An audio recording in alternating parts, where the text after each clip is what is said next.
Hello students, welcome to VTU Guru. ಈ ವಿಡಿಯೋದಲ್ಲಿ 1B ESC 104A ಅಥವಾ 204A building science and mechanics ಈ ಒಂದು ಸಬ್ಜೆಕ್ಟ್ಗೆ ಇಂಪಾರ್ಟೆಂಟ್ ಕ್ವಶನ್ಸ್ ನಾನು ನಿಮಗೆ ಪ್ರೊವೈಡ್ ಮಾಡ್ತಾ ಇದ್ದೀನಿ. ಸಿಲೆಬಸ್ ಅಲ್ಲಿ ಏನಿದೆ ಅದನ್ನೇ ಪ್ರೊವೈಡ್ ಮಾಡಿರೋದು. Okay, first module explain the role of civil engineers in infrastructural development, explain importance of surveying geotechnical engineering, describe various fields of civil engineering and their scope, explain properties of concrete, types and use of bricks, stones, cement, steel, wood ಮತ್ತೆ concrete, explain concept of foundation, plinth, lintel and chajja, beam, slab, column, staircase, requirements of good stairs.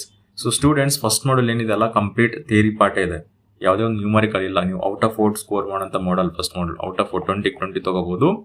So ಎಲ್ಲ question ಓದ್ಕೊಳ್ಳಿ ಅಂತ ಅಂದ್ಬಿಟ್ರೆ just copy paste ಮಾಡಕ್ ಹೋಗ್ಬೇಡಿ. Text book ಅಲ್ಲಿ ಏನಿರುತ್ತೆ ಅಥವಾ ನೋಟ್ಸ್ ಅಲ್ಲಿ ಏನಿರುತ್ತೆ ಅದನ್ನೇ ನೀವು ಎಕ್ಸಾಮ್ ಅಲ್ಲಿ ಬರೆಯಕ್ಕೆ ಹೋಗ್ತೀರಾ, ನೀವು ಮರ್ತೋಗ್ತೀರಾ. ಅಷ್ಟೋ ಒಂದು ಸೆಂಟೆನ್ಸ್ ಮರ್ತೋದ್ರೆ ಆನ್ಸರೇ ಬಿಟ್ಟು ಬಂದ್ಬಿಡ್ತೀರಾ. ಸೊ ಆ ರೀತಿ ಮಾಡಬಾರ್ದು, ಕಾನ್ಸೆಪ್ಟ್ ಅರ್ಥ ಮಾಡ್ಕೊಳ್ಳಿ. ನೋಡ್ರಿ, explain the properties of concrete ಅಂದ್ರೆ ಇದನ್ನ ಅರ್ಥ ಮಾಡ್ಕೊಳ್ಳಿ. ಕಾಂಕ್ರೀಟ್ ಅಂದ್ರೆ ಏನು, ಪ್ರಾಪರ್ಟೀಸ್ ಅಂದ್ರೆ ಅರ್ಥ ಮಾಡ್ಕೊಂಡು ಓನ್ ವರ್ಡ್ಸ್ ಅಲ್ಲಿ ಬರೀರಿ. ಓನ್ ವರ್ಡ್ಸ್ ಅಲ್ಲಿ ಬರೆಯೋದು ಅಂತಂದ್ರೆ ನೀವು ದಟ್, ದಿಸ್, ಈಸ್, ಹರ್ ಅಂತ ಅನ್ವಾಂಟೆಡ್ ವರ್ಡ್ಸ್ ನ ಯೂಸ್ ಮಾಡಕ್ ಹೋಗ್ಬೇಡ್ರಿ. ಸ್ಟ್ಯಾಂಡರ್ಡ್ ವರ್ಡ್ಸ್ ನ ಯೂಸ್ ಮಾಡಿ ಓನ್ ಆಗಿ ಬರೀರಿ, ಖಂಡಿತ ಹೆಲ್ಪ್ ಆಗುತ್ತೆ. ಯಾಕಂದ್ರೆ ಆ ರೀತಿ ಮಾಡೋದ್ರಿಂದ, ಅರ್ಥ ಮಾಡ್ಕೋದ್ರಿಂದ ಯಾವುದೋ ಒಂದು ಎಲ್ಲ ಕ್ವಶನ್ಸ್ ಅಲ್ಲಿ ಯಾವುದೇ ಕ್ವಶನ್ ಕೊಟ್ಟರು ಕೂಡ ನೀವು ಈಸಿಯಾಗಿ ಬರೀಬಹುದು. ಅದೇ ಒಂದ್ ವೇಳೆ ಯಾವುದೇ ಫಸ್ಟ್ ಸೆಕೆಂಡ್ ಎರಡೇ ಕ್ವಶನ್ ಓದಿದ್ರೆ ನೀವು ಎರಡೇ ಬರ್ತೀರಾ, ಇಲ್ಲ ಎರಡೂ ಬಂದಿಲ್ಲ ಅಂತಂದ್ರೆ so first model blank ಆಗಿಬಿಡುತ್ತಲ್ಲ.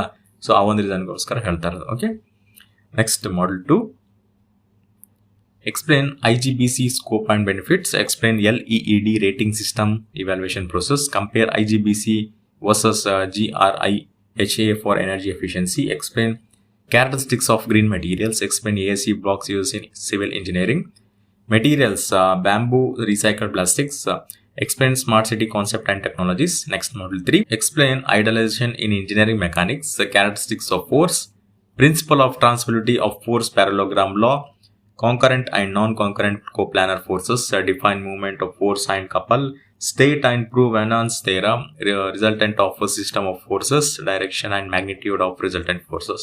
Next, module 4 explain free body diagram, equations of equilibrium, state and prove Lamin's theorems, types of loads and beams, statically determinate versus indeterminate structures, support reactions for simply supported beams, cable and pulley problems, spear in notch reaction problem. Next, module 5 last module, derive centroid of triangle by integration, derive centroid of semicircle by integration, centroid of rectangle, circle, quadrant, centroid of composite areas, lamina with cutout built up sections, concrete dam section. Okay students, 5 module complete ಆಯಿತು and all the best for your exams.